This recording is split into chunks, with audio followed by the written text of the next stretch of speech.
kesalahan seorang manajer yang pertama adalah tidak mengecek kompetensi mereka sudah di level mana. Yang kedua, apakah orang tersebut mau bertumbuh atau enggak. Karena memang bagaimanapun juga problem seorang sales saya pecah menjadi dua bagian.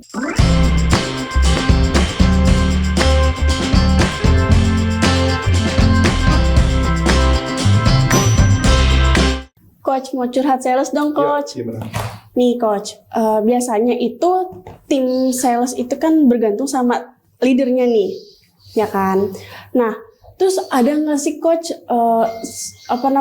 si leadernya ini yang punya kesalahan-kesalahan tapi berdampak juga nih buat tim salesnya? Itu biasanya apa aja sih, Coach? Yang pertama, kalau ditanya seperti itu, jawabannya yang sederhana pertama adalah kalau saya membagi problem itu menjadi 4 bagian. Sebelum Anda lanjut nonton video ini, silakan Anda subscribe, like, dan share kepada teman-teman Anda sehingga channel ini bisa bertumbuh. Jadi yang pertama adalah orang salesnya tersebut saya harus ngeliatin dulu kompetensinya di level mana.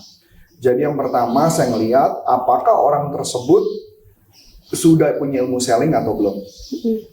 Jadi ilmu sellingnya udah gitu saya mesti cek ilmu sellingnya tepat atau enggak. Karena saya punya pengalaman, ada dulu pernah merekrut waktu itu sales, saya pikirin juga orangnya jago. Salesnya itu sales kompor. Memang saya akuin sih kalau cara dia nelfon, cara dia kontaknya ya, dia membabi buta ya. Saya bilang tembok pun akan ditabrak sama dia. Cuman yang saya temukan, kemampuan dia untuk menangkap informasi tidak sepintar itu. Jadi saya melihat, jadi menangnya dia semangat, jadi makanya kenapa dari awal saya lebih prefer kalau memang jadi seorang sales, saya akan cari sales yang paling nggak minimal adalah orang baru. Karena kalau nggak orang baru, pasti akan mengalami kesulitan karena dia akan pakai cara lama. Cara lama itu udah pasti nggak berhasil. Cara berhasil mungkin cara lama itu berhasil di tempat yang lain, mungkin bukan di tempat sini gitu. Yang kedua, saya melihat, jadi yang pertama harusnya saya lihat dulu apakah mereka orang itu orang baru atau enggak. Jadi kalau orang itu baru dan semangatnya tinggi berarti kompetensinya harus saya tingkatkan dulu. Kompetensinya berarti kemampuan selling dan kemampuan selling dan skillnya untuk melakukannya. Yang kedua saya harus melihat apakah orang itu sudah bertumbuh atau belum. Kalau dia orangnya sudah mulai bertumbuh dari pengalaman pertama, maka orang itu harus saya mentor. Mentor artinya perlu didampingi. Mentor itu perlu bagaimana cara mereka melakukannya. Sampai proses step by step-nya akan saya sharingkan. Itu yang kedua. Yang ketiga, saya akan lihat kalau orang itu sudah punya skill, dia sudah punya kemampuan, berarti dia punya kemampuan untuk kita coaching. Saya paling gampang yang sederhana adalah kalau orang itu sudah punya skill, tapi skillnya nggak dipakai, berarti apa? Berarti orang ini cenderung pakai cara yang lama. Makanya kenapa lebih baik di coaching. Kalau di coaching pasti pertanyaannya adalah sederhana, dulu waktu diajarin apa? Gimana cara melakukannya? Dia akan saya balikin dulu ke proses jualannya bagaimana cara melakukannya. Oke? Yang keempat adalah orang itu udah bisa dilepas. Kalau orang itu bisa dilepas, baru orang itu kemudian saya tumbuhkan. Jadi kalau udah lepas, udah siap saatnya dia untuk naik level berikutnya. Oke? Nah, saya balik lagi. Jadi kalau ditanya, apa kesalahan seorang manajer? Saya cuma jawab, kesalahan seorang manajer yang pertama adalah tidak mengecek kompetensi mereka sudah di level mana. Yang kedua, apakah orang tersebut mau bertumbuh atau enggak? Karena memang bagaimanapun juga problem seorang sales saya pecah menjadi dua bagian, yaitu pertama adalah knowledge dan skill, yang kedua adalah komitmen. Komitmen itu berarti isinya apa? Isinya motivasi bukan komitmen. Motivasi, isinya apa di sana? Ada komitmen dan ada percaya diri. Nah, kalau dia ada komitmen, dia mau ngelakuin dengan cara benar, maka dia akan bisa baik-baik aja. Dan yang paling penting knowledge dan skillnya, dia mau nggak di-upgrade. Karena kadang-kadang setelah di-upgrade dia nggak pakai, ujung-ujungnya percuma juga. Balik lagi ke kesalahan sama, balik lagi ke kesalahan sama, balik lagi ke kesalahan sama. Jadi, kesalahan seorang manajer adalah dia tidak mengukur bagian itu. Yang berikutnya seorang manajer juga kenapa dia tidak berhasil mengembangkan timnya adalah karena dia tidak punya keinginan untuk melakukan monitoring ketat. Seorang sales itu perlu ada yang namanya the brief dan the brief. Jadi briefing pertama pagi, apa yang akan dia lakukan, dan the brief yang untuk dia lakukan di berikutnya. Jadi itu adalah potensi bagaimana mengembangkan seorang sales. Jadi atasan itu bisa saja memakai topi, kalau istilah saya topi itu adalah topi trainer, bisa aja memakai topi seorang coach, bisa aja pakai topi seorang mentoring dan sebagainya. Jadi tergantung dari kondisi.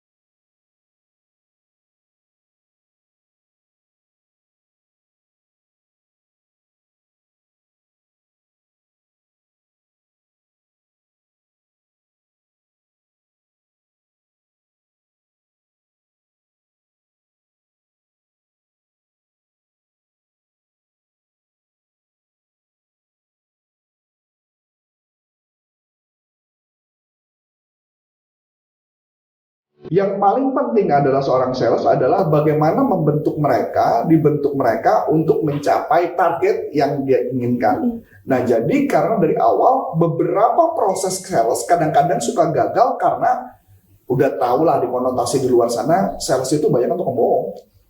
Kenapa? Karena mungkin diajarkan di sana ya lu bohong aja gitu loh. Nah, makanya kalau saya pribadi, seorang sales kalau sudah berbohong udah sulit di-develop sih. Udah sulit banget di-develop. Jadi seorang sales yang paling penting adalah dia jujur, pekerjaannya benar, prosesnya benar, maka hasilnya akan berhasil. Tapi kalau dia hidupnya berdasarkan kebohongan sih sulit untuk dikembang.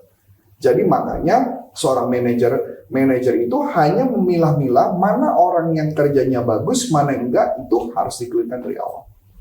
Oke, berarti pas proses pencarian interview juga. Interview, rekrutmen dan sebagainya. Jadi pada saat proses interview, proses rekrutmen itu menjadi bagian yang sangat penting dari seorang sales. Jadi biasanya akan dipecah menjadi 2 bagian proses rekrutmen. Yang pertama dicek adalah attitude-nya dia. Proses yang kedua adalah berkaitan dengan kemampuan dia di selling. Tapi ada isu sedikit. Isu sedikit begini. Kadang-kadang ada orang yang suka memaksakan, udah tahu bahwa ini sales nggak bisa masuk, dipaksakan masuk, akhirnya memang jadi sombong. Nah itu yang paling penting. Jadi kalau misalkan secara hasilnya memang nggak bagus, lebih baik dari awal udah dikatakan bahwa ini hasil nggak bagus. Daripada dipaksakan, ujung-ujungnya ya tadi, zong itu tadi yang saya kasih gambaran.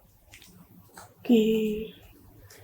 Jadi emang sales manager ini berperan penting banget ya Coach di dalam timnya. Betul, jadi seorang sales manager yang pastinya memastikan apakah tim itu bisa mencapai apa nggak mencapai, dan bagaimana juga dia bisa melakukan bahwa ini kayak timnya ini orang agak susah nih. Orang ini timnya agak susah. Misalkan yang sederhana deh, ketika atasan udah ngasih tahu ABC tapi dia tidak melakukan ABC, kita pantau lagi untuk melakukan ABC, tetap dia tidak lakukan, memang berarti komitmennya jelek. Sebelum Anda lanjut nonton video ini, silakan Anda subscribe, like, dan share kepada teman-teman Anda sehingga channel ini bisa bertumbuh. Jadi kalau buat saya, segala alat ukur saya adalah patokannya komitmen. Kalau komitmennya nggak bagus, maka orang itu juga, kalau saya sebagai atasan, saya cuma jawab, orang itu komitmen apa enggak. Kalau komitmennya jelek sih, saya udah nggak terusin. Kalau saya kelihatan cenderung itu. Knowledge skill bisa dibentuk. Cuman yang paling penting adalah dia mau belajar dan tidak melakukan kesalahan yang sama berulang-ulang. Melakukan kesalahan yang sama 1-2 kali oke. Tapi kalau udah berkali-kali, menurut saya memang orangnya aja yang memang tidak mau dibentuk.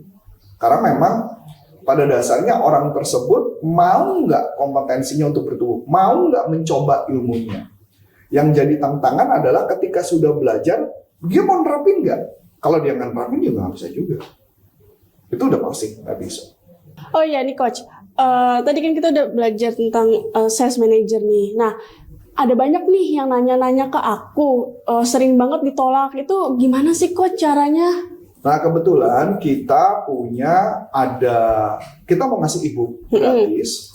Ebook gratis 32 teknik bagaimana mengatasi keberatan. Dari orang yang bagaimana respon otomatis, bagaimana mengalami penolakan, bagaimana mengalami keberatan. Buat Anda yang pengen dapat ebook gratis ini, silakan Anda ke deskripsi atau Anda lihat di komen, nanti Anda klik di sana, tinggalkan nama Anda, email Anda, dan nomor handphone Anda, maka Anda nanti akan dapat ebooknya secara gratis. di sana dan juga bisa mendapatkan informasi dari kami. Dan buat teman-teman yang mau ikut pelatihan, kebetulan tanggal 23 November kita akan launching yang namanya Sales University. Itu adalah sekolah sales dan nanti Anda bisa mau ngikut pelatihan tersebut, Anda bisa belajar selama 1 tahun bagaimana tentang selling dan Anda akan belajar ilmunya komprehensif dan ilmu tersebut bisa diakses dimanapun, kapanpun, dan memang ada jam-jamnya yang setiap hari saya harus belajar. So itu aja mungkin yang saya mau sampaikan. So akhir kata saya Coach Antoni Sarif dan Saya Vina. mengucapkan terima kasih, sukses buatnya, sampai jumpa, salam performa. Bye-bye. Bye-bye.